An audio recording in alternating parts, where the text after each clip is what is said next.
నమస్తే, నేను మీ శివరాం రెడ్డి.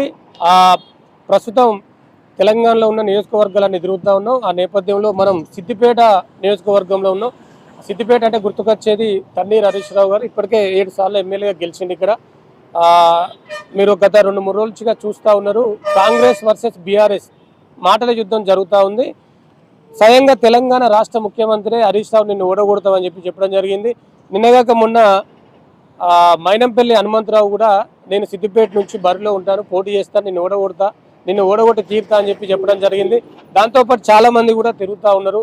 నిజంగా ఇక్కడ సిద్దిపేటలో హరీష్ రావుకి ఎట్లా ఉంది, నిజంగా కాంగ్రెస్ పార్టీ నాయకులు హరీష్ రావుని ఓడగొట్టే ప్రయత్నం జరుగుతూ ఉందా, అసలు జనాలు ఏమనుకుంటా ఉన్నారు, అభివృద్ధి ఎట్లా ఉంది అడిగి తెలుసుకుందాం జనాల్ని.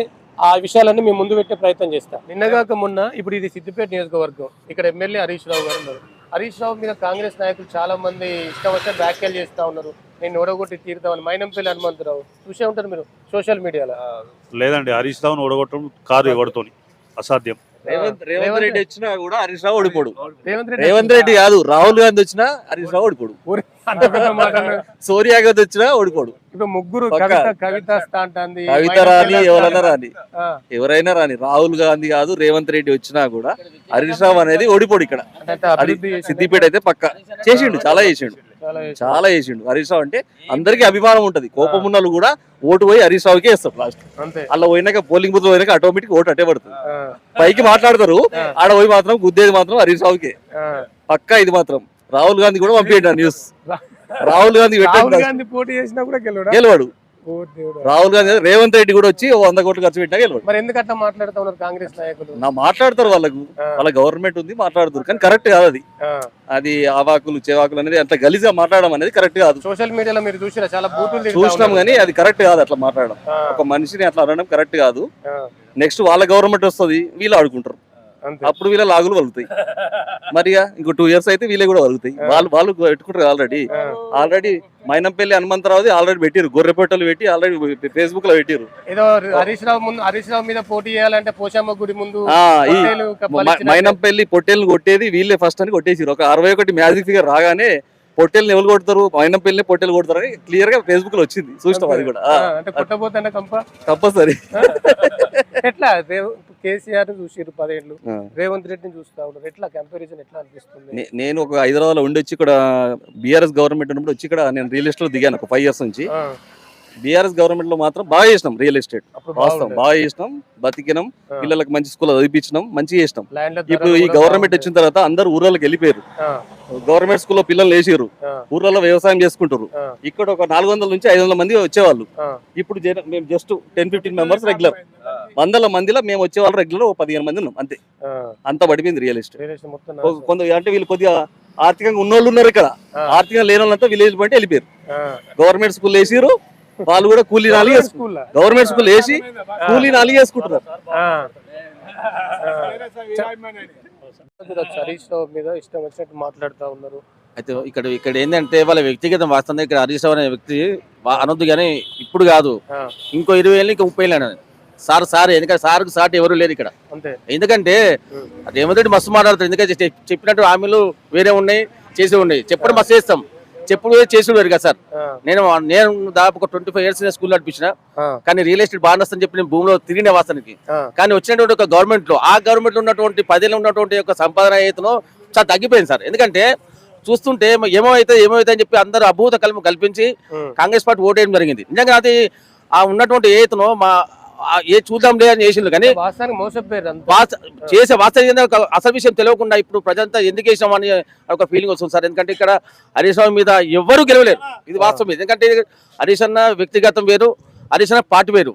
హరీష్ అన్న ఏ పార్టీ కాదు, ఆయన వ్యక్తిగతమే మెయిన్ ఇంపార్టెంట్. దాంతో ఆయన గెలుస్తాడు అంతే తప్పగానే పార్టీ కాదు, ఏది కాదు. ఇక్కడ మైనంపల్లి 100 వచ్చిన మంది ఖచ్చితంగా ఆయన గెలుస్తాడు, ఇది మాత్రం నిజం. ఇది హరీష్ రావు నువ్వు చేసింది కూడా ఏం లేదు, పీకింది ఏం లేదు అని ఎందుకు గెలిపిస్తారు? ఇలా ఆ స్థాయిలో నిలబెట్టింది మైనంపల్లి నిలబెట్టింది కేవలం కేసీఆర్ మాత్రమే, అవి గుర్తుపెట్టుకోండి. ఎందుకంటే ఆయన ఏ స్థాయిలో ఉన్న వ్యక్తికి ఏ స్థాయి తీసుకొచ్చాడో తెలుసు వాళ్ళది. అది మర్చిపోయి ఏం చేస్తారంటే కేసీఆర్ ఏమన్నాడు, కేటీఆర్ ఏమన్నాడు అనేది ఓడమల్లమ్మ బోడమల్ల కథ అయింది ఇదంతా. కాబట్టి వాస ఏంటంటే కేసీఆర్ లాంటి వ్యక్తి కానీ హరీష్ రావు వ్యక్తి కానీ ఎవరు లేరు ఇక్కడ.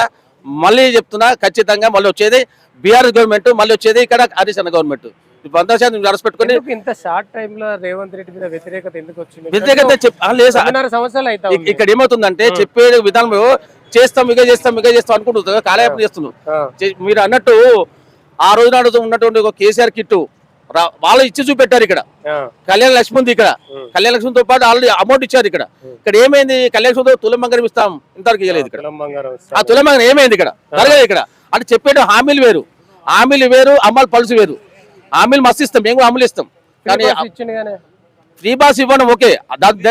ఇక్కడ ఇక్కడ నడుస్తుంది ఫ్రీ బాస్ ఇవ్వడం ఇంపార్టెంట్, మహిళలకు కావాల్సింది అది కాదు ఇంపార్టెంట్. మనం ప్రతి ఒక్క ఓటరు సంతోషపడాలి. ఇక్కడ ఒక ఫ్రీ పాస్ ఇవ్వడమే కాదు, ఇక్కడ మహిళా కోటీశ్వరం మీకు చూస్తాం కదా సార్. ఎంత కోటీశ్వరం అవుతాం ఇప్పుడు, ఆ కోటీశ్వరం తెలుసు కదా సార్. అది సార్కే తెలుసు కదా, ఎందుకంటే మనం చెప్పడం వేరు. ఒక ఖచ్చితంగా వచ్చేది ఖచ్చితంగా మన బీఆర్ఎస్ గవర్నమెంట్ రైతులు హరీష్ అన్న ఖచ్చితంగా. అంటే ఒక రకంగా సీఎం రేవంత్ రెడ్డి కూడా వ్యాఖ్యలు చేసిండు, నేను ఓడగొట్టి తీరుతామని చెప్పి. అదే ఓడిపోలేదు సార్, ఓడిపోతే జరగదు ఖచ్చితంగా. అంటే మెజార్టీ అయితే ఖచ్చితంగా గెలుస్తాడు ఖచ్చితంగా. ఏతను మళ్ళీ వచ్చేది ఒక పార్టీ చూస్తే అట్లా మన అది వద్దు కదా సరే. ఖచ్చితంగా ఏతను హరీష్ అన్న గెలుపు ఖాయం. మొత్తానికి హరీష్ రావు ఇక్కడ ఓడగొట్టే లేదు, ఎవరు లేరు. థ్యాంక్ యూ భయ్యా. నమస్తే. నమస్తే. ఏం పేరు? నా పేరు పరమేశ్వర్. ఏం చేస్తుంటావు? నేను కరెంట్ ఆఫీస్లో. Current office work? Government employee?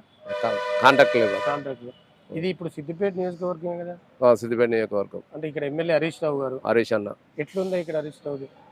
Harish అన్న అంతా గొప్పోడు, సూర్యుడు లాంటి వాడు. సూర్యుడు లాంటి వాడు హరీష్ అన్న. ఆయన చేసిన అభివృద్ధులకు ఎవరు కూడా బయట వాళ్ళ ఎమ్మెల్యేలు తట్టుకోలేక హరీష్ అన్న మీద బురద చల్లుతున్నారు. కానీ హరీష్ అన్న చేసిన డెవలప్మెంట్ కానీ, రంగనాయక్ సార్ కానీ, మిషన్ భైరత కానీ, ఎస్సీ కార్పొరేషన్ ఎస్సీలకు ల్యాండ్ కానీ అన్నీ బాగా చేసిండు. తెలంగాణ గవర్నమెంట్ చేసినట్టు ఏ గవర్నమెంట్ కూడా చేయలేదు. ఎంత ఉద్యమాల కష్టపడి వచ్చిన హరీష్ అన్న మీద ఎవరెవరో అనుసిక వాగ్దానాలు చేస్తున్నారు. కానీ అది మంచి పద్ధతి కాదు. అది ఏవి చేసినా కానీ అది ఇక్కడ ఉన్న ప్రజలు నమ్మే ప్రసక్తి లేరు. మీరు చూసిరా నిన్నగాక మొన్న సోషల్ మీడియాలో మైనంపల్లి హనుమంతరావు పెద్ద ఎత్తున వ్యాఖ్యలు చేస్తా ఉన్నాడు, నేను ఓడగొట్టి తీరుతా అని చెప్పి. మన్నంపల్లి హనుమంతరావు అనేట ఆయనే ఇక్కడ జీరో క్యాండిడేట్, ఇక్కడికి వచ్చేటోడు కాదు. అసలు సిద్దిపేటలో ఆయన డెవలప్ చేసింది కాదు. ఆయన ఒక రౌడీ ఇజం ఉండి గుండాయిజం చేసిన రాజకీయానికి పరిమితమైన క్యాండిడేట్ అయితే కాదు. హరీష్ అన్న మీద ఆయన ఏదో అనుకుంటాను కానీ అది పిచ్చేశాలు. ఇక్కడ ఉన్న ప్రజలు తనని తరిమి కొడతారు. ఆయన ఒక వార్డ్ మెంబర్ కూడా గెలిచే స్తోమత లేదు. ఆయన ఏదో వచ్చి సిద్దిపేట అల్చల్ చేస్తా అనుకుంటాను కానీ అల్చల్ అనేది సిద్దిపేట ప్రజలు ఎవరు నమ్మరు. అది నమ్మే ప్రసక్తి లేదు. అప్పుడప్పుడు చాలా మంది కూడా చచ్చిపోతా ఉన్నారు. ఇటు రేవంత్ రెడ్డి కూడా హరీష్ రావును ఓడగొట్టి తీరుతామని చెప్పి చెప్తా ఉన్నారు. ఇటు కవిత కూడా చెప్తా ఉన్నది. అంటే మూకంబడి అందరు వచ్చే అవకాశం ఉన్నట్టు తెలుస్తా ఉంది. కవిత వచ్చినా ఏం చేయలేదు, రేవంత్ రెడ్డి వచ్చినా ఇక్కడ సిద్దిపేటలో హరీష్ అన్నను మించిన నాయకులు లేడు. హరీష్ అన్న అనేటోడు ఒక సూర్యుడు అంటాడు. సూర్యుడి మీద ఊమూస్తే ఎవరి మీద పడుతుంది?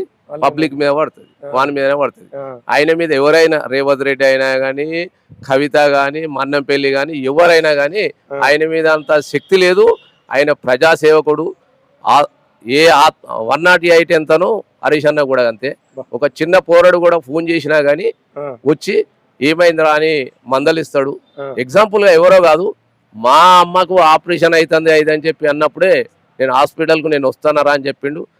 అక్కడ ఉన్న ఖర్చులు కూడా హరీష్ అన్న భరించే రోజులు ఉన్నాయి. నిజమేనా? ఇది చాలా మంది అంటూ ఉంటారు కావాలని చెప్తారా? కావాలనే కాదు, నాకు మా అమ్మకు యాక్సిడెంట్ అయితే మా అమ్మకు కాలు ఇరిగితే మా అమ్మకు మొత్తం సారే చూపించిండు. మా అన్నకు కూడా హైదరాబాద్ లో యశోదలో ఎల్ఓసి 7 లక్షల ఎల్ఓసి ఇప్పించిండు. మా అన్నను కూడా మా అన్న కాపాడిండు. అది మేము మర్చిపోము. హరీష్ అన్నను మేము ఎన్ని రోజులు ఉన్నా గుండెలో పెట్టుకొని సాదుకుంటాము. ఆయన అడుగు జాడల్లో మేము నడుస్తాం. అంటే ఇక్కడ పోటీ చేసే అన్ని రోజులు హరీష్ రావుదేనా ఈ గడ్డ? హరీష్ అన్నదే అంతే. ఏ నాయకుడు వచ్చినా హరీష్ అన్నను మించిన నాయకులు లేడు. మేము హరీష్ అన్న ఎన్ని రోజులు ఉంటే మేము హరీష్ అన్న అడుగు జాడల్ని నడుస్తాము. హరీష్ అన్న కిందనే పనిచేస్తాం అంతే. మేము మా ప్రజలు కూడా అంతే ఉంటారు. రేవంత్ రెడ్డి గురించి ఏం చెప్పదలుచుకున్నాం? రేవంత్ రెడ్డి సీఎం రేవంత్ రెడ్డి సీఎం అయిండు. ఏంటంటే ఆయన సీఎం అయినొచ్చు కానీ ఎక్కడ డెవలప్ చేయలేదు. కానీ ఇక్కడికి వచ్చిన మెడికల్ కాలేజీ మన నర్సు కాలేజీనే తీసుకుపోయిండు. ఆ, ఇక్కడ ఏం కూడా డెవలప్ చేయలేదు. ఇక్కడ సార్ చేసిన అభివృద్ధి, ఇక్కడ మార్కెట్ కడతా అంటే మార్కెట్ క్యాన్సల్ చేయించిండు, ఆ. అన్ని క్యాన్సల్ చేసిండు. కాబట్టి అలాంటివి చేయొద్దు. హరీష్ అన్నను మించిన నాయకులు ఎవరు లేరు. మీరు అన్న నమస్తే, నమస్తే. ఏం పేరే? రాజేశం. రాజేష్. ఏం చేస్తుంటావు? కటింగ్ షాప్ ఆహా, కటింగ్ షాప్ నీదేనా అది? ఎన్ని సంవత్సరాల నుంచి చేయబట్టి? 40 ఏళ్ళే కావచ్చు. 40 ఏళ్ళ నుంచి చేస్తున్నా. ఇప్పుడు ఇది అంతా సిద్దిపేట నియోజకవర్గం. సిద్దిపేట. ఎవరు మీ ఎమ్మెల్యేడా? ఇప్పుడు హరీష్ రావు గారే. హరీష్ ఇప్పుడేంది గత ఎప్పుడైనా, 7 సంవత్సరాల నుంచి ఎప్పుడైనా, 7 సంవత్సరాల 7 సార్లు గెలిచిండు. 7 సార్లు గెలిచి. ఇప్పుడు నువ్వు చూస్తున్నావు సోషల్ మీడియాలో, ఇప్పుడు అటు రాష్ట్ర ముఖ్యమంత్రి రేవంత్ రెడ్డి హరీష్ రావును ఓడగొడతాను ఆయనే చెప్తా ఉన్నాడు. కాదా పని? ఆ? కాదా పని? ఊరినే అంతమాట డైరెక్ట్ అన్నది డైరెక్ట్ మరి ఎందుకట్లా? అట్లనే ఉంటది. కాదే ఇంకొక ఆయన కూడా మైనంపల్లి అని రాని మైనం పిల్లని మెదకు ఉంటాడు కానీ మన దగ్గర రాడు కదా ఎక్కువ. ఓడగొడతా అంటాను హరీష్ రావు. ఓడగొడితే ఓడగొట్టని చూద్దామయ్యా. అందులేముంది, అంతేనా? రాజకీయం ఓడగొడితే ఓడగొట్టని చూద్దాం. అప్పుడు మళ్ళీ పురా రాకుండా అయిపోతాయి ఎప్పుడన్నా. ఆ, అంతేనే కదా. పురగా రాయకుండా అయితే అయితే మరి కాదా? నిజంగానే హరీష్ రావు ఇక్కడ ఏమైనా అభివృద్ధి చేసిండు? మస్తు చేసిండు. వస్తే ఈ పక్క పొలాలని ఎండిపో. మాకు రంగనాయక సార్ నీళ్ళు రాపోతే, రంగనాయక్ నీళ్ళు రాపోతే ఇటు సిగన్లాపూరు, ఆ, ఇటు మల్లారం ఇవన్నీ ఎండిపోతుండే మాకు. ఎండిపోతుండే. ఇటు మేడిపల్లి, సౌడారం, ఇబ్రాహిం నుంచి మాకు కస్తూర్పల్లి ఇవన్నీ నీళ్లు అచ్చొట్లనే మొత్తం పండినాయి బాగా. ఇంకా పొలాలన్నీ మంచిగా పడుతున్నాయి. మంచివన్నీ. సరే ఇప్పుడు రేవంత్ రెడ్డి పాలన ఎట్లా అనిపిస్తుంది? ఇక దాని గురించి మనకి ఏం పథకాలు లేవన్నా. మన బస్సుతో స్టాప్ లేదు.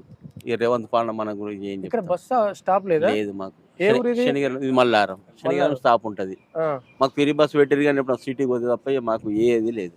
ఏది లేదు. 20 గుంటల భూమి ఉంది, అవి సుతా బంద్ అయినాయి పైసలు. ఎందుకు మీకు రైతు బంధు ఇస్తున్నారు? రైతు బంధు చేసిన వాళ్ళకే ఇస్తుండే కదా. చేసిన వాళ్ళకి చూస్తే అప్పుడు కేసీఆర్ అన్నప్పుడు అందరికి ఇచ్చిండు. ఇప్పుడు ఏమన్నా 2 ఎకరాల వరకు 5 ఎకరాల వరకు అంటారు. ఎకరం 2 ఎకరాల వరకు ఇస్తున్నారు. మాకు 20 గుంటలు ఉంది, అవి సుతా బంద్ చేసిండు. అంతకుముందు కేసీఆర్ అన్నప్పుడు వచ్చింది. ఇప్పుడు అత్తలేవు. అత్తలేవు. అదే మోడీ పైసలు పడుతున్నాయి 20,000 20,000 అవి పడుతున్నాయి. పడుతున్నాయి. ఆ, ఎట్లా ఇప్పుడు వాళ్ళు తులం బంగారం ఇస్తాడు మహిళలకు? ఇక నాకు నా బిడ్డ పెళ్లి అయిపోయింది. అప్పుడు మాకు లేదు స్కీమ్ కానీ ఇప్పుడు మనకు అది ఇస్తురో తెలియదు, ఇవన్నీ తెలియదు, ఏ తెలియదు దాని సంగతి మనకు. ఆయన ఇయర్ చూస్తా తులం బంగారం ఎవరికి ఇచ్చిండు, ఎవరికి ఇవ్వలేదు. 1,10,000 అంటే కేసీఆర్ ఇచ్చిండు. ఎవరైనా చెప్తారు దాని గురించి. నేను కాక ఇంకెవరైనా చెప్తారు, వచ్చిన వాళ్ళు రానోళ్ళు. ఆయన ఎప్పుడు ఇచ్చిండు, ఇవ్వలేదు మనకు. మొత్తం నిన్ను ఓడగొట్టే తీరుతా అంటాడు రేవంత్ రెడ్డి. అది కాదు పని, అది కాని పని. కాని పని. మొత్తానికైతే హరీష్ రావుని ఇక్కడ ఢీ కొట్టేటోళ్ళు లేరు. లేరు. మొత్తానికి ఏమున్నా మళ్ళీ హరీష్ రావే. మళ్ళా హరీష్ రావు. ఇంకా వేరే వాళ్ళు కూడా తిరుగుతారు పోతారు ఇక్కడ. ఇప్పుడు హరీష్ రావు గెలిచినాక మన కృష్ణ, ఆయన పేరేం పేరు, కాంగ్రెస్ ఆ, ఆయన ఉన్నాడు, ఆ. బీజేపీ ఉన్నారు. గెలిచిన వాళ్ళు అయితే ఎవరు రాలేడికి, ఎప్పుడు తిరగలేదు. అంతే. అదే హరీష్ రావు వచ్చినా బతికినా ఏదైనా. మన రాస్తారు వడ్లు అమ్ముడు పోతే రోడే కూర్చుండి ఎండల రాస్తారు రోడే కూర్చున్నాడా? రోడే కూర్చుని చేసినా కానీ పొద్దున వాటిలో పోయి. మీకోసం. ఆ, అందుకే ఇట్లా ఇన్నిసార్లు గెలిచిండే కావచ్చు. నేను ఓడగొట్టి తీరుతా అది ఇది అని అంటా ఉన్నారు. కొందరు ఏమంటా ఉన్నారు అంటే హరీష్ రావును ఓడగొట్టుంటే పోషమ్మ గుడి ముందు పొట్టేళ్ళను బలిచ్చినట్టు. బలిచ్చినట్టు నిన్న అంతగా ఎవరు సిద్దిపేట నుంచి అన్నారు కానీ మనకు అది కాని పని. నిజంగా బలిచ్చినట్టేనా? ఆయన మీద పోటీ చేసినట్టే. తప్పదు కదా, అంతే. మళ్ళీ రాకుండా అవుతుంది కదా ఏమన్నా. Right right, thank you. సరేనా. లక్ష్మి. లక్ష్మి ఏం చేస్తావు? లక్ష్మి అక్కను బీడీలు చేస్తా. పొద్దున్న నుంచి సాయంత్రం దాకా బీడీలే చేస్తావు? ఇక బీడీలు చేస్తా. వ్యవసాయం పని పోతే ఎన్ని వస్తాయి బీడీలు చేస్తే? ఎన్ని వస్తాయి? 1000 చేస్తే 260 అట. మొన్నటి దాకా 60 ఉండే కానీ ఇప్పుడు 10 రూపాయలు పెరిగినాయి. ఎన్ని చేస్తే? 1000 బీడీలు చేస్తే. 1000 బీడీలు చేస్తే 260? ఇంకా తక్కువ, 220 ఉండే మొన్నటి దాకా. ప్రాబ్లం బాగా ప్రాబ్లం అవుతుందని ఇప్పుడు మొన్నటిదాకా ధర్నా చేసిర్రు. ధర్నా చేస్తే ఇప్పుడు కొంచెం పెంచిర్రు. 270 చేసిర్రు. ఇప్పుడు ఇది ఏ ఊరు అక్క? రాంపూర్, నంగనూరు మండల్, రాంపూర్. నగ్నూరు మండలం అంటే సిద్దిపేటకు సంబంధించిన అదే కదా. మీ ఎమ్మెల్యే ఎవరు? హరీష్ రావు. హరీష్ రావు. ఎట్లుంది అక్క హరీష్ రావు పాలన? ఎట్లుంది? బాగుంది. హరీష్ రావు బాగానే ఉందా? బాగానే ఉంది. ఇప్పుడు హరీష్ రావును ఓడగొట్టాలంటారు కదా మరి. ఏమో ఇప్పుడు మీకు మైనంపల్లి హనుమంతరావు తెలుసా? తెలుసు. తెలుసా? తెలుసు. ఆయన వచ్చి ఇక్కడ పోటీ చేస్తున్నాడు, మరి గెలుస్తాడా? గెలవడు. మా మనసులలో ఉన్నాడు కదా హరీష్ రావు సార్. హరీష్ రావు మంచిగా చేసిండా? నిజంగా చేసిండు. 7 సార్లు ఏమో గెలిచిండు ఆయన. మాకు మనసులలో ఉన్నాడు కాబట్టి, మా గుండెలలో ఉన్నాడు కాబట్టి 7 సార్లు గెలిచిండు. గుండెలనే మరి ఒకవేళ రేవంత్ రెడ్డి వస్తే గట్లంటే మరి ఎందుకు అంత కోపం? ఏం చెప్తుండు వచ్చి మాకు పింఛన్ పెంచుతాడు. పింఛన్ పెంచుతాడు ఏం లేడు. 4,000 పింఛన్ 4,000 పింఛన్ ఆశ పెట్టి 4,000 ఇస్తాడా? ఏడిస్తాడు. పాత కేసీఆర్ ఇచ్చిన 2000 వస్తానే. గవే ఇస్తానని ఆశ పెట్టించే ఊకుండే సప్పుడు. మరి ఇంకా ఆయన సిద్దిపేటకి వచ్చి అధిష్టానం ఓడగొడుతున్నట. ఓడగొడతాడు తెలివిలేనోడు. అంతే కాదు. ఇప్పుడు కేసీఆర్ ఉన్నప్పుడు రైతు బంధు మంచిగా వచ్చింది అందరికి. ఇప్పుడు ఈయన మహిళలకు 2500 ఇస్తాడు. కళ్యాణం లక్ష కింద తులం బంగారం ఇస్తాడు. అది లేదు ఏది లేదు, తులం బంగారం లేదు, 2500 లేదు, పెన్షన్ లేవు, రైతు బంధు లేదు.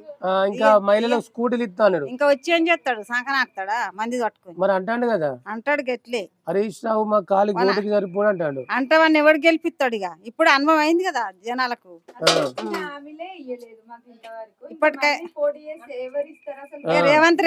రేవంత్ రెడ్డి ఏందో తెలిసిపోయింది కదా జనాలకు. ఇంకా మళ్ళొస్తాడా?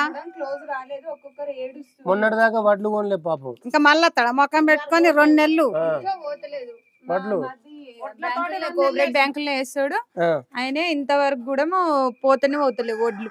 ఒక్కొక్కరు ఏడుస్తుర్రు. మా మధ్యకి ఫోన్ చేసి ఆయన కోఆపరేటివ్ బ్యాంకులనే పనిచేస్తాడు. అయ్యో, ఇంతవరకు కూడా వడ్లు పోతలేవు. ఇప్పుడేమో క్లోజ్ చేసినామని చెప్తారు. ఒక్కొక్క రోడ్ల మీద పోసి ఏడుస్తా ఉన్నారు. రైతులను మొత్తం మోసం చేసి సన్నాలకు 500 ఇస్తాడు. ఏది ఇయ్యలేదు. మేము కూడా వ్యవసాయం చేస్తాం. అసలు మాకు డబ్బులే పడతలేవు. అంత ముందుకు 40 రూపాయలు పడేటి, అవే 40 రూపాయలు పడుతున్నాయి మాకు. ఇంతవరకు కూడా మళ్ళా 500 మాత్రం అకౌంట్ లో పడతలేవు. కాదవ్వా, ఇప్పుడు మార్పు రావాలా, కేసీఆర్ పోవాలా, కాంగ్రెస్ వస్తే మంచి జరుగుతుంది, ఇందిరమ్మ పాలన వస్తే, ప్రజాపాలన వస్తే మంచి జరుగుతుంది అన్నారు. చెప్పిండ్రు. చెప్పి ఇప్పుడు ఏం చేసిండు? చెప్పిండు మోసం చేసిండు. నచ్చిన వాళ్ళకే పెట్టుకుంటుండ్రు ఇండ్లు. మా ఊళ్ళో కనబడతలేదా? గుడిసెలు కనబడతలేవు. వాళ్ళ ఒక్కరికి కూడా మీ ఇండ్లు రాలేదు. ఇందిరమ్మ పాలన అంటే గట్లనే ఉంటది. వాళ్ళకు హరీష్ రావు సారు కేసీఆర్ ఉన్నప్పుడు ఇండ్లు వచ్చినాయి. అంతలోనే కాంగ్రెస్ వచ్చింది. కాంగ్రెస్ రాగానే వాళ్ళకు ఇంతవరకు వాళ్ళకి ఇండ్లు కూడా ఇస్తలేరు. ఇండ్లే ఇస్తలేరు. అలాంటి పేదవాళ్ళకి వాళ్ళు మొత్తం రోడ్ల మీద అడుక్కొని తినేటోళ్ళు. వాళ్ళు ఇక్కడికి వచ్చి వాడుకుంటారు. ఈడికి వచ్చి వాడుకుంటారు. వర్షం పడితే ఈడ కూర్చుంటారు. చిన్న చిన్న పిల్లలు ఉన్నారు, వాళ్ళకు ఈ అరుగుల మీద వాడుకుంటారు. మరి రేవంత్ మా ఇంట్లో వాడుకుంటారు. ప్రజాపాలన కనబడతలేదా? ప్రజాపాలన, ఇందిరమ్మ ఇండ్లు. ఎట్లా చూడొచ్చు? ఇప్పుడు కేసీఆర్ 10 ఏళ్ళు పరిపాలించాను, ఈయన 2.5 సంవత్సరాలు అయితే. రైతులను మోసం చేసి రైతులనే మోసం చేసి యూరియా దొరుకుతలేదు. యూరియా కోసం ఒక్కొక్కరు అడ్డం పడుతురు. రైతులు ఒక్కొక్కరు లైన్ లో క్యూ లైన్ లో ఉండి ఒక్కొక్కరు చనిపోతురు. చెప్పులు లైన్ లో పెడతారు యూరియా కోసం. అసలు ఏం బుక్ చేసిండు? అన్ని పేకు. రైతులకు అసలు ఫోన్ ఒక్కరితో మాట్లాడదామన్నా గానీ ఇంకొక దగ్గర పోయి చదవచ్చిన వాళ్ళ దగ్గర పోయి బతిలాడాలి. వాళ్ళకి యాప్ ఏం తెలుసు? అసలు అదేం బుక్ చేసుకోవాలి, ఎట్లా బుక్ చేసుకోవాలి, వాళ్ళకి ఎట్లా తెలుసు? తెలియదు. అసలు పొద్దున్న దాకా వేస్తే మాకు ఇది తంబాకు మస్తు ఘాట్ వస్తుంది. పొద్దున్న దాకా వేస్తే 500 అవుతాయి. కట్ చేసుకోవాలన్నా, నానబెట్టాలన్నా, నార తీయాలన్నా, కట్ చేయాలన్నా, మళ్ళా బీడీలు చేయాలన్నా, చేసి మళ్ళా కట్టలు కట్టాలి. కట్టలు కట్టితే మాకు 100 రూపాయలు పడతాయి. కాదక్క, ఇప్పుడు మీ మహిళలను కోటీశ్వర్లను చేస్తా ఏం కోటీశ్వర్ ఇచ్చిండు. బస్ ఫ్రీ 6 నెలలకు ఒక్క అడిగిపోతాం మేము. రోజు వాళ్ళకి పోతారు. చాలా మంది ఇప్పుడు అది బస్సు ఫ్రీ అని అన్నాడు. అది కదన్నా, బస్సు ఫ్రీ అన్నాడు. ఆడబిడ్డ అత్తగారింటి మీద అలిగిపోతే బస్ ఎక్కువ అది ఒక్కటి అయింది. అంతకు మించి ఊకే పోతామా? ఇక గిట్లా పని చేసుకునేటోళ్ళము, బాయికాడ పని చేసుకునేటోళ్ళు, గిట్లా బీడీలు చేసుకునేటోళ్ళము, చేసుకుంటే బతుకునేటోళ్ళము. ఎప్పుడు బస్ ఎక్కిపోతామా అన్న? బస్ ఫ్రీ పెట్టుడు ఏందో గానీ పాపం మీరే కొట్టుకుంటారు సీట్లు. మొగోళ్ళకి సీట్లు లేదు. మొగోళ్ళకి సీట్లు లేదు. వాళ్ళు ఊకుంటారా? పైసలు డబ్బులు కట్టిన వాళ్ళు ఫిరి ఆధార్ కార్డు వాళ్ళకు సీట్ ఇస్తారా? ఇంట్లో భార్య ఉన్న భర్తలు పెట్టుకుంటే భార్య బస్ ఎక్కిపోతుంది. అదొక్కటైతే చేసిండు. ఇక ఏం చేయాలని ముఖానికి అదొక్కటి చేసిండు. విడదీసుడు చేసిండు కానీ ఏం చేయలేదు. మరి లేకపోతే లొల్లి పెట్టుకొని అంత లేదు. ఆయనకి అంత లేదు. అంత లేదు. ఇంకోళ్ళ మైనం పెళ్లి కూడా అంటాడు. మైనం పెళ్లి లేదు ఎవరు అసలు సిద్దిపేట గడ్డ మీద హరీష్ రావు తప్ప మైనం పెళ్లి అన్నటోడే రాడు. అసలు ఆ పేరే తెలియదు ఇంతవరకు. గిల్లని అడగండి, వీళ్ళకి తెలుసు మైనం పెళ్లి ఎవరు. అసలు ఒక రాజకీయ నాయకుడు అంటే ఆయన ఒక రాజకీయంలోకి వస్తున్నాడంటే ప్రజలు ఫస్ట్ వాళ్ళ మంచి చెడ్డలు చూడాలి కదా. అసలు మైనం పెళ్లి ఎవరో ఇంతవరకు నాకు ఒక్కదాన్ని, నేను చదువుకున్నా కాబట్టి నాకు ఒక్కదాన్ని తెలుసు. వీళ్ళకి తెలుసా? వాడు ఎవడో వేసుంటాడు. ఓటేస్తే వాడు ఏం చేస్తాడు? ఇప్పుడు రేవంత్ నే అనుకోండి, రేవంత్ రెడ్డి అన్నటోడు అసలు పిల్లలకు తెలియదు, మాకంటే చదువుకున్న వాళ్ళకి మాకు తెలుసు. ఇప్పుడు తెలుసు, అంత ముందుకు సీఎం కాకముందు తెలుసా అడగండి. కేసీఆర్ హరీష్ రావు అనేది చిన్న చిన్న 5 years బాబు కాదు, 2 years పాప అడిగినా చెప్తారు. వాళ్ళు గుండెల్లో ఉన్నారు, ఎందుకంటే వాళ్ళు అలా చేసిండు సేవ. అందుకని ఈ సిద్దిపేట గడ్డ మీద మైనం పెళ్లి అనేటోడు మాకు తెలియదు ఎవ్వరు. ఇప్పుడు రేవంత్ రెడ్డి పోటీ చేస్తే గెలుస్తాడా? మరి ఇక్కడ చెయ్యడు, వాడు గెలవాడు ఇక, మళ్ళీ రాడు వాడు. కాంగ్రెస్ వాడు ఉరిపెట్టుకొని చావాలి కానీ రాడు ఇక మళ్ళా. రేవంత్ రెడ్డి రాడు. రైతులకు బాగా అసహ్యం వచ్చింది కాంగ్రెస్ ఇక మళ్ళా గెలిచే పరిస్థితి లేదు లేదు. ఇప్పుడు ఇన్ని మాటలు చెప్పిండు, మహిళలు కోటీశ్వర్లను చేస్తా, తులం బంగారం ఇస్తా, 2500 ఇస్తా, స్కూటీలు ఇస్తా, ఇక అయిపోయింది 2.5 సంవత్సరాలు. మందులంతా ఇప్పుడు నువ్వే పార్టీ కోటేసినా మొన్న? నాకు అవన్నీ చెప్తారా? ఇక్కడ సిద్దిపేటలో హరీష్ రావు ఓడిస్టోళ్ళు అయితే ఇంకా ఇంతవరకు లేరు. ఓకే, వాళ్ళు ఏమంటారంటే సిద్దిపేట హరీష్ రావు ఓడియాలంటే నా ఒక్కదాని మాటనే కాదు, మా మండల్లో కాదు, ఎక్కడ అడిగినా ఇప్పుడు కాంగ్రెస్ వచ్చి నుంచి కొత్త పాలన కావాలి, కొత్త మార్పు రావాలి అని అనుకున్నారు కదా. మార్పు ఏందో ఒక్కొక్కరికి అర్థమైపోయింది ఆల్మోస్ట్ అందరికి. ఇబ్బంది పడతారు కాబట్టి ఇంకా మళ్ళీ అదే మార్పు ముందుకు రావాలంటే మాత్రం ఎవ్వరు కోరుకోరు. కష్టం వచ్చింది. అంటే హరీష్ రావు మీద పోటీ చేయాలంటే పోషమ్మ గుడి ముందు పొట్టేళ్ళు బలి తీసినట్టే అంటారు. అవును మరి, అంతేనా? అవును. Right right. మొత్తానికైతే హరీష్ రావు ఓడగొట్టేళ్ళు లేరు, ఇక లేరు అసలు. మంచిగా చేసిండు కాబట్టి మంచి చేసిండు ఆయన. ఎవరికి ఆపద వచ్చినా ఏది వచ్చినా గానీ ఆయన చూసుకుంటాడు. ఆయన ఒక పేదింట్లోనైనా గానీ అందరి ఇళ్ళల్లో కలిసిపోతాడు ఆయన. అందుకనే మా గుండెల్లో ఉన్నాడని చెప్తున్నా. ఒక రాజకీయ నాయకుడినిగా కాదు, ఆయన ప్రతి ఒక్క విషయంలో ఆయనకు ఇప్పుడు పదవి ఉన్నా లేకున్నా ఆయన మాత్రం ఖచ్చితంగా ప్రతి ఒక్క పేదింటికి వస్తాడు. వాళ్ళ ఆపత ఏందో వాళ్ళ సంపద ఏందో చూసుకోగలుగుతాడు. అసొంటి నాయకుడినే కోరుకుంటాడు. కానీ ప్రజలు ముక్కు ముఖం లేని వాళ్ళు, అసలు వాళ్ళ ముఖం తెలియనోడు నేను పోటీ చేస్తా అని అంటే ఎవరు ఓటేస్తారన్న? మొత్తానికి హరీష్ రావు ఉన్న రోజు సిద్దిపేట గడ్డ హరీష్ రావుదే. Right, thank you. ఎట్లా చూడొచ్చు, గత 3 రోజులుగా సోషల్ మీడియాలో ఇటు బీఆర్ఎస్ కాంగ్రెస్ వర్సెస్ ఫైట్ జరుగుతూ ఉంది. ఏకంగా సీఎం రేవంత్ రెడ్డి సిద్దిపేటలో పోటీ చేసి హరీష్ రావును ఓడిస్తా అని చెప్తా ఉన్నాడు. నిన్నగాక మొన్న మైనంపల్లి కూడా చాలా తీవ్రంగా వ్యాఖ్యలు చేయడం జరిగింది హరీష్ రావు మీద. ఎట్లా చూడొచ్చు దీన్ని? అయితే మైనంపల్లి అనే వ్యక్తి సిద్దిపేట ప్రజలకు నథింగ్. అసలు ఆయనకు సిద్దిపేటకు ఏం సంబంధం లేదు. సరే, ప్రజాస్వామ్యం ప్రకారం ఆయన రావాలి మాట్లాడాలనుకుంటే ఏమైనా మాట్లాడవచ్చు. కాకపోతే రాజ్యాంగబద్ధంగా విలువలతోటి కూడుకున్న వ్యవహారం నడిపించాలి. ఆయన వెనుకట చేసినట్టుగా ఇప్పుడు చేస్తా, జమాన్లో ఏదో పార్టీ జమాన్లో చేసిన రాజకీయం ఇప్పుడు చేస్తా, అప్పుడు చేసిన గుండాగిరి ఇప్పుడు చేస్తా, ఆ టైప్లో మాట్లాడుతుండు. కానీ ప్రజలు అందరూ చైతన్యవంతులయ్యారు, అంత ఎడ్డిగా ఎవరు లేరు. నీ కాలంలో నడిచినప్పుడు ఏలుముద్ర కానీ నువ్వు ఆ ఏలుముద్రలతో చేసినప్పుడు నడిపించినావు. కానీ ఇప్పుడు అట్లా లేదు. సోషల్ మీడియా ఉంది, వ్యవస్థ ఉంది, విలువలతోటి రాజ్యాంగబద్ధంగా వ్యవహరించాలి తప్ప ఇట్లాంటి మాట్లాడి నిన్ను అందరు ఎవరో మర్చిపోయారు అని చెప్పి నీకు ఏడ ఉనికి లేదు. నీకు నీకు ఉనికి లేదు. నీ పార్టీ గుర్తించి ప్రభుత్వం గుర్తించి నీకేమో పోస్ట్ ఇచ్చలేదు. ఏదో విధంగా సీఎం మెప్పు పొందాలని చెప్పి ఏదైతే ఇప్పుడు సీఎం అభ్యర్థి అట్లాంటి కేసీఆర్ తర్వాత అంత ఘనత రాష్ట్ర ప్రజలు మొత్తం ఎవరి మీద అయితే కన్ను ఉంది, హరీష్ రావు గారి మీద కన్ను ఉంది.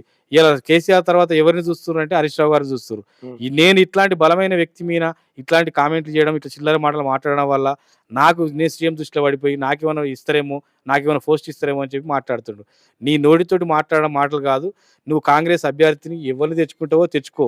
మేము ఎవరిని నిలబెడతావు, నువ్వు నిలబడతావా, మీ రాహుల్ గాంధీ నిలబెడతారా, లేకపోతే ఇంకా వేరే రాష్ట్రాల నుంచి తెచ్చుకొని చెప్పి రాహుల్ గాంధీ నిలబెడతావా? రమ్మనండి, ఎవరైనా రమ్మండి. అంటే సిద్దిపేట వాస్తవానికి వాళ్ళు ఏమంటారు కాంగ్రెస్ నాయకులు అంటే మా ఈ ఈ ఎవరైతే మైనంపల్లి హనుమంతరావు ఉన్నారో ఆయన కాలు గోటికి కూడా సరిపోడు హరీష్ రావు అని చెప్పారు. మైనంపల్లి ఇప్పుడు వాళ్ళ నోరు మాట్లాడే నోట్లకు మైనంపల్లి అర్హత ఏంది, ఎన్నిసార్లు గెలిచిండు, ఎక్కడ గెలిచిండు, ఏం చేసిండు, ఏంది ఒకసారి చరిత్ర తీసుకోరు, ఎన్ని పార్టీలు మారిండు, ఏంది ఆయన గతంలో ఆయన వ్యవహారం ఏంది, నారా బహిష్కరణ వ్యక్తి ఆయన, రౌడీ షీటరు. ఇవాళ ఏదో తెల్లగా సబ్బుతో ముఖం కట్టుకోగా మాత్రమే నీ ముఖం తెల్లగా అవుతుంది కావచ్చు, కానీ దాని వెనుకుండేది అంతా చరిత్ర అంతా ఉంటది కదా, ఎవరి దగ్గర చరిత్ర ఉంటుంది కదా. అదే హరీష్ రావు గారి మీద ఒక్క చిన్న అలగేషన్ చూపించి ఒకటి, నువ్వు ఏదో మాట్లాడడం వల్ల నీది నాయకులు. అందుకే నేను ఏమంటున్నా అంటే ఇప్పుడు నక్కకు నాగలోకానికి ఉన్నంత తేడా, నువ్వు పోల్చుకోవడం వల్ల నీ విషయం ఏంటంటే పెద్దగా అయిపోతున్నావు. నేను అదే విధంగా హరీష్ రావుతో పోల్చుకొని చేయడం వల్ల నేను అట్లా అవుతావు. నువ్వెందుకు నీ రాహుల్ గాంధీ తీసుకురా, రాహుల్ గాంధీ తీసుకొచ్చి కౌన్సిలర్ గెలుమనిడా. ఇప్పుడు కేసీఆర్ నీ పిఎం అభ్యర్థి కదా రేవంత్ రెడ్డి అంటాడు, రేవంత్ రెడ్డి మాకు నథింగ్, రేవంత్ రెడ్డి అనే విషయం మాకు నథింగ్. సిద్దిపేటల హరీష్ రావు అనేటోడు అనే వ్యక్తి, ఆయన ఒక విషయం ఏంటంటే ఒక ఎమ్మెల్యే, ఒక పొలిటికల్ లీడర్ కాదు, ప్రతి కుటుంబంలో ఒక సభ్యుడు. సిద్దిపేట కాన్స్టిట్యూన్సీలో ప్రతి కుటుంబంలో సభ్యుడు. తెలంగాణ మొత్తం అదే విధంగా ఉంటుంది, కాకపోతే సిద్దిపేటలో మాత్రం కుటుంబ సభ్యుడు. మీరు కుటుంబాన్ని విడదీసి అన్నదమ్ములను విడదీయము, ఆ తల్లి కొడుకులను విడదీయము, ఇట్లాంటి బంధాన్ని ఎవరు విడలేరు. ఆయన కొడుకు తల్లిదండ్రులు పెద్దలు కొడుకు లెక్క చూస్తారు, నాలాంటి వాళ్ళు ఒక అన్న లెక్క చూస్తారు. అర్థమైందా? అక్క చెల్లెలు మా అన్న లెక్క చూస్తారు. ఆయన పెళ్లికి కానీ చావులకు కానీ బతుకులకు కానీ ఏ దానికైనా అట్లా స్పందిస్తాడు, అట్లా వ్యక్తి లెక్క ఉంటాడు. కాబట్టి ఆయనకు ఆ విధమైన స్థితి పెడతాడు, అట్లాంటి అనుబంధం ఉంది ఆయనకు. మీరు దీన్ని రాజకీయంగా చూసి ఎదుర్కోలేక ఆయన ఏమో చేద్దాం అనుకుంటే ఆయన మెజార్టీ తెలుసుకోండి, ఆయన చరిత్ర తెలుసుకొని నీ చరిత్ర తెలుసుకొని మాట్లాడాలి. ఇవాళ ఏదో వాళ్ళకు వీళ్ళకు చిల్లరగాలకు వానికో వీనికో ఇచ్చేసి ఇద్దరు ముగ్గురు నేను ఏదో చేపించి పైల్వాన్ ఇదో చేస్తా అనుకుంటే ఆ పైల్వాన్ ఇదాలు ఇప్పుడు నడవయి. అర్థమైందా? నీ దగ్గరనే ఉంటారు అనుకో పైల్వాన్లు, ప్రతి ఒక్కరి దగ్గర ఉంటారు, ప్రతి ఒక్కరు కూడా అదే చేస్తున్నాం. మేము కూడా జిమ్ చేస్తాం, మా దగ్గర కూడా పైల్వాన్లు ఉంటారు, మాకు కూడా వస్తే అట్లాంటి పరంభూ మాటలు మాకు కూడా మాట్లాడుతుంది. అర్థమైందా? అట్లాంటి మాటలు వద్దు. అట్లా ప్రజాస్వామ్య పద్ధతిలో రాజ్యాంగబద్ధంగా రేపు మున్సిపాలిటీలో జెండా ఎగిరేస్తా అంటున్నావు కదా, నోటితోటి కాదు, అది ఎగిరేయకపోతే ఏం చేస్తావో కూడా రేపు వచ్చి అంబేద్కర్ గారు చెప్పు. జెండా ఎగిరేస్తా అంటున్నావు, ఎగిరేయకపోతే ఏం చేస్తావో చెప్పు. అదే అంబేద్కర్ గారు ముక్క ఎన్ని గదాలు రాస్తావో కొలిచి పెట్టుకొని పోదాం, దాన్ని ఎవరు ముట్టుకోకుండా అంత నీకు సపరేట్ పెట్టిపిస్తాం, అక్కడ నడవకుండా చేయకుండా నీకు సపరేట్ పెట్టిపిస్తాం. కవిత కూడా అంటా ఉన్నది కవిత. ఇప్పుడు నేను ఏమంటున్నానండి, విషయం ఏంటంటే ఇప్పుడు ఏమున్నా హరీష్ రావు గారితో పోల్చుకోవడం వల్ల వాళ్ళు ఆ రేంజ్ చూసుకుంటారు అంతే తప్ప, కవిత ఎవరండి? కవిత హరీష్ రావు చేతులలో వేరిన పిల్ల, ఆయన అటు ఇటు దింపుతామంటే ఇట్లా చేతులు వేరే పిల్ల. ఇలా వచ్చేసి ఆయన నేను ఇచ్చేస్తా అది చేస్తా అంటే నీకు రాజకీయం చేసే ఆలోచన ఉంది కదా, నీకు మీ నాన్నగారు అవకాశం ఇచ్చారు, దానికి మా హరీష్ రావు గారు ఇట్లా అంతా సహకరించారు చేసిరు, నీకు రాజకీయం చేసే అవకాశం ఉంది కదా, ఏ కాన్స్టిట్యూన్సీ చూసుకొని వచ్చి గెలిచినాక మాట్లాడు. నువ్వు ఆల్రెడీ ఓడిపోయినావు, ఇప్పుడు నీకు ఏం లేదు, నువ్వు నేను ఇచ్చేస్తా అది చేస్తా చెప్పడం కాదు, ఫస్ట్ నీ హోదా తెలుసుకొని మాట్లాడు. ఇప్పుడు తెలంగాణలో ఆల్రెడీ 2 పార్టీలు ఏర్పడినాయి. ఇటు కవిత పార్టీ టిఆర్ఎస్ పార్టీ పెట్టుకుంది, దాంతోపాటు తీర్మార్ మల్లన్న పార్టీ పెట్టిండు. ఎట్లా ఉండబోదు తెలంగాణలో? ఏం లేదంటే విషయం ఏంటంటే బీసీ వాదం అనేది మనకు విషయం ఏంటంటే బీసీ కులగణన జరిగిన తర్వాత బీసీ వాదానికి బీసీల ప్రాబల్యం ఎక్కువ ఉంది కాబట్టి తెలంగాణలో దీన్ని డివైడ్ చేయాలి, ఈ ఓటు బ్యాంక్ వ్యవస్థ అనేది చీల్చి విషయం ఏంటంటే పక్క పార్టీలకు లాభం జరగకుండా చూద్దామని ఒక వాళ్ళకు ఇదంతా ఒకటే. కవితేవులు తీర్మానాలు వీళ్ళందరూ కనలే. అంటే వీళ్ళకి ఏమన్నా ఉనికి ఉంటుందా తెలంగాణలో? ఏం ఉనికి ఉండదు. కాకపోతే విషయం ఏంటంటే మనకు జరిగే ఇప్పుడు ఉన్న పరిణామాలు ఏంటంటే ఓటు బ్యాంక్ చీల్చే రాజకీయం చెప్తారు అట్లా. ఎందుకంటే వాళ్ళకు ఇప్పుడు మన సర్వేలు చెప్తున్నాయి వాళ్ళకు 30% 40% ఉన్నాయి కాంగ్రెస్ కోట్లు, మనం 87 మనం ఉన్నాం 87. ఇప్పుడు వాళ్ళకంటే ఎక్కువ ఉన్నాం కదా. ఈ కులాల వర్గీకరణ అని చెప్పి మహిళ అని చెప్పి ఆమె ఒక అమ్మవారి లెక్క తయారైపోయి ఆమె ఇట్లా చేసి విషయాలు ఏంటంటే కొన్ని డివైడ్ చేసి వాళ్ళ ఓటు బ్యాంక్ కాడికి మనం తీసుకొచ్చే ప్రయత్నం చేస్తారు. అసలు దానిలో ఒక్క లీడర్ కూడా లేదు చెప్పుకోదగ్గ. వాళ్ళకి లీడర్ లేడు, క్యాడర్ లేదు. ఆయన ఇప్పుడు వ్యక్తిగత విమర్శలు చేసి అట్లాంటి మాటలు మాట్లాడేటోడు అట్లాంటి చేసేటోడు వ్యవస్థ నడిపిస్తాడు కాదు. ఒక వ్యవస్థ నడపాలి, ఒక సంస్థ నడపాలన్నప్పుడు ఆ ఉందాతనం అక్కడ ఉంటే దా పక్క పట్టు ఉన్న వాళ్ళకి కూడా రెస్పెక్ట్ ఉంటుంది. నువ్వు చేసే విధానం బట్టి నీ ఎన్నుకున్న వాళ్ళకి రెస్పెక్ట్ ఉంటుంది. నువ్వు మాట్లాడే వర్గీకరించి మాట్లాడు ప్రజాస్వామ్య పద్ధతిలో మాట్లాడాలి. ఏ పోరాటం అయినా ప్రజాస్వామ్య పద్ధతిలో ఉండాలి. వ్యక్తిగత విమర్శలు చేసి అట్లా వ్యక్తిగత దూషణలు చేయడం వల్ల కొందరు నీ మాటలు పట్టుకొని ప్రేరేపి యువకులు ఉంటారు, వాళ్ళు ఆవేశపడతారు, నష్టాలు జరుగుతాయి. ఎవరి గురించి నష్టపోతారు రేపు పొద్దుగా? అట్లాంటి రెచ్చగొట్టే మాటలు ఇట్లాంటి రాజకీయంలో పని చేయి. ఈ పద్ధతి వద్దు. రాజకీయం చేయాలనుకున్న వాళ్ళు విలువలతో కూడుకున్న రాజకీయం చేసి జనం మెప్పు పొందాలి, జనానికి సేవ చేయాలి, ఆ రకంగా రావాలి తప్ప ఇట్లా రెచ్చగొట్టి ప్రజలను చేసి ఇట్లా చేయొద్దు. ప్రశాంతమైన వాతావరణంలో సిద్దిపేట రాజకీయాలు జరుగుతున్నాయి. వీటిని రెచ్చగొట్టి యువకుల మధ్యలో పార్టీల మధ్యలో చిచ్చు పెట్టి మీరు ఎక్కడో కూర్చుని పబ్బం గడుపుకుంటారు. అక్కడ రోజు ఇక్కడ ఉండే గ్రామాల్లో ఉండే యువకులకు కానీ గ్రామాల్లో ఉండే పార్టీ కార్యకర్తలకు కానీ ఇబ్బంది జరుగుతుంది. ఇలా నువ్వు ఏవో మాట్లాడిపోయి నువ్వు ఏదో అనుసరిస్తారు, నీ మాటలు పట్టుకొని నీ కార్యకర్తలు కూడా సేమ్ అదే విధంగా వ్యవహరిస్తారు. ఏం చేయగలుగుతారు వాళ్ళు? ఊరికి 5-10 మంది ఉంటారు, ఊరికి 5-10 మంది ఉంటారు. మా బలగం ఎంత ఉంటుంది, మా ఆర్మీ ఎంత ఉంటుంది, టీఆర్ఎస్ ఆర్మీ, హరిశాన్ ఆర్మీ ఎంత ఉంటుంది? నష్టపోయేది ఎవరు? రేపు వాళ్ళు నువ్వే నష్టపోవు. వాడు మా ఊరోడే, వాడు రేపు మా మండలోడే, మా కథోడే, వాడు నష్టపోతే మళ్ళీ మా మండలం మేమే పెడతాం. నీకేమవుతుంది? నువ్వు ఎక్కడో మల్కాజిగిరిలో ఉంటావో, రేపు పొద్దున మళ్ళీ ఇంకెక్కటావో, అసలు ఏడుంటావో కూడా తెలియదు రేపు పొద్దున. మొత్తానికి హరీష్ రావును ఓడగొట్టేంత సినిమా సిద్దిపేటల హరీష్ రావు అనే టైం నేను ఒకటే విషయం చెప్తున్నా. సిద్దిపేటల కుటుంబ సభ్యుడు ప్రతి ఇంటికి. ఆయన ఇక్కడి నుంచి విడదీయలేరు, ఇక్కడ నుంచి సిద్దిపేట నుంచి ఆయన విడదీయలేరు. అర్థమైందా? ఆయన ఇక్కడ ఎలక్షన్లప్పుడు హరీష్ రావు వచ్చి తిరిగి ఓటు అడగడు. ఉట్టేప్పుడు కష్ట నష్టాలకే వస్తాడు తప్ప ఎలక్షన్లు వచ్చి అడగడు. ఎలక్షన్లలో ఆయన రాకుండా ఆయన బొమ్మకు ఓటేసి గెలిపించే ఉన్నది వ్యవస్థ. వీళ్ళకంత సినిమా లేదంటూ. సినిమా ఎక్కడదంటే డిపాజిట్లు నేషనల్ పార్టీ ఇలా ఎవరి మీద గెలిచినామని వాళ్ళ పార్టీ కార్యకర్తలు ఏదో మాట్లాడతారు. తెలిసి అవగాహన ఎవరి మీద గెలిచినట్టు నీకు రాహుల్ గాంధీ పెట్టినట్టు నీ పార్టీ సింబలే కదా. ఈ సింబల్ ఎవరిది? సింబల్ ఎవరిది? రాహుల్ గాంధీ. అంటే ఇది వాడు ఉన్నట్టే కదా ఇక్కడ. మరి ఎవరి మీద గెలిచిన వాటి ఇది ఎవరిదిరా? ఇది ఎవరిది? ఇది అవలగాల వీళ్ళు వీళ్ళ మీద గెలిచిన గాల మీద గెలిచి గిదాన్ని మాట్లాడాలి. నువ్వు వ్యక్తులను కాదు, సంస్థను చూడు. నీ సంస్థ అంటే నీ సంస్థకి ఇది పెట్టుకొని వచ్చింది కదా. ఇది పెట్టుకొని వచ్చినట్టు రాహుల్ గాంధీ వచ్చినట్టు, సోనియా గాంధీ వచ్చినట్టే, నువ్వు కాదు వచ్చినట్టే. అంటే వీళ్ళు అవలగాల? మరి వాళ్ళకి తెలియలేదా? వాళ్ళకు ఈ గుర్తు మీద పోతాను అవలగాని పంపించేస్తాడు, ఉట్టిన పొట్టెలకు వచ్చినట్టు పోసేస్తారు. మంచి బలమైన పంపాలి. లేకపోతే అది కూడా వైరల్ అవుతా ఉంది. చెప్పిండు పోటీ చేయడం అంటే పోషమ్మ గుడి ముందు వివేకానంద చెప్పిండు కదా, పొట్టేలు బలించినట్టే. మరి నేను అందుకే ఏమంటున్నా అంటే నువ్వు నీ సింబల్ పంపినావు, సింబల్ అపోజిట్ నిలబెట్టినావు అంటే అవి ఉన్నట్టే. నువ్వు ఉట్టిల మీద గెలిచినావు, వాళ్ళ మీద గెలిచినావు అంటే టికెట్ ఇష్టం లేవలు గుర్తెవల్ది మాట్లాడేది మాట ఏం మాట్లాడతారు? ఏదో చెల్తుంది, సోషల్ మీడియా వైరల్ అయిదాం, రీల్స్ కొరకు చేస్తారు వాళ్ళు అంతే అంతే. మొత్తానికైతే హరీష్ రావు ఇక్కడ సిద్దిపేట హరీష్ రావు అనేట ఆయన సిద్దిపేట ప్రజలు ఉన్న రోజు, సిద్దిపేట ప్రజలు ఉన్న రోజు, హరీష్ రావు ఉన్న రోజు కాదు. సిద్దిపేట ప్రజలు ఇప్పుడు నేను ఒక 40 years ఉంటా. నేను ఇంత అభిమానంగా ఉన్నా. నేను ఉన్న రోజులు నేను ఉంటది, నాది ఉంటది. రేపు నా పిల్లలకు వచ్చిన వాళ్ళు ఉంటుంటారు. అందరికి వస్తారు కదా. పుట్టిన పిల్లల కాంచి మొదలు పెడితే సపాటు ముసలి దాకా వాళ్ళకి ఏ సమస్య అయినా అందరికి అట్లే ఉన్నాడు. ఇలా ఒక నాకొక్కనికి నీకొక్కనికి అని కాదు. ఇది ఒక పార్టీ విషయం కాదు, కుటుంబం. కుటుంబం ఇలా పిల్లగాడు పుట్టినరోజుకి వచ్చిన ఫస్ట్ బర్త్డేకి వచ్చి హరీష్ అని ఆశీర్వదిస్తాడు. వాడికి గుర్తు హరీష్ రావు అన్న ఇలా ఫస్ట్ బర్త్డే 1 year పీరియడ్ చెప్తాడు వీళ్ళు ఎవరంటే హరీష్ రావు అని చెప్పి. నీ ముఖమో మీరు మాట్లాడే మొక్కలో ఒక్కరితో ఒక బాబుతో చెప్పిరు సిద్దిపేట కాన్స్టిట్యూన్సీలో. ఒక బాబు నీ సీఎం పేరు చెప్తలేరు ఎవడు? అంతేనా? మీ అంటాడు. Right thank you.